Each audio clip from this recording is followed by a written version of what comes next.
আসসালামু আলাইকুম রহমতুল্লাহি ওয়া বারাকাতুহু। আমি মোহাম্মদ কামিল হোসেন নিয়াজি বলছি। এখন আমি আজকে বাসায় রয়েছি, কালকে সকালে চলে যাব, সময় দেওয়া করবেন। আমি আজকে আম কেটে খেলাম। এখন মা আমাকে করে দিয়ে গেছে যে আম কেটে খেতে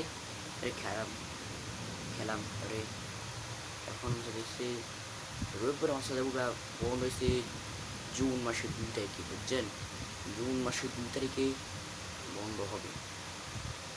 এরপরে রাত কী হলো, কিছু করার নাই, মাত্র লাগবো তো ঠিকই সবাই বলছিল। তো এই অবস্থা দেখছেন আমাদের একসালা সেই একসালা বই বইলে লাভ নেই লেগে গেছে।